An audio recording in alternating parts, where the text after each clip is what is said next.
একবার সুবহানাল্লাহ বললে কেমন লাভবান হওয়া যায়, আল্লাহু আকবার বললে কেমন লাভবান হওয়া যায়।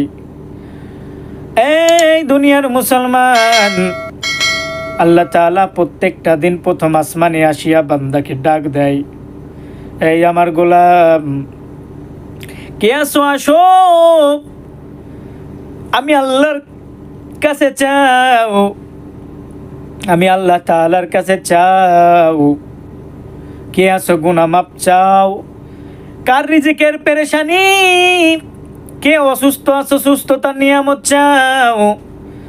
এই দুনিয়ার মুসলমান, আল্লাহ তাআলা প্রত্যেকটা দিন মানুষকে ডাক। আল্লাহ তাআলার মায়া আর মহাব্বত তোমার আমার অন্তরে যদি না থাকে, চলার কোনো ক্ষমতা নাই, কথা বলার কোনো ক্ষমতা নাই। ও যুবক, পায়ে হাত দিয়া বলি, মাঝে মধ্যেই আমি তোমাদেরকে বলি, সকল হালতে যত মুসিবত আসুক না কেন ধৈর্য ধারণ করতে হবে। আর যা কিছু হয় সব কিছু আমার আল্লাহ তাআলার থেকে ফয়সালা হয়। তাহলে কিসের থেকে ভাই?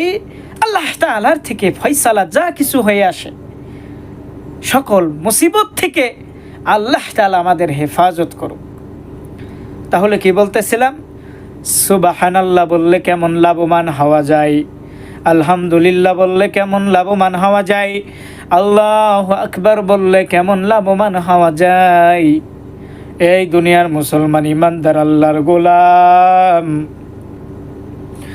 হাদিসের ভিতরে আসছেন, একবার যদি কোনো বান্দা সুবহানাল্লাহ বলে,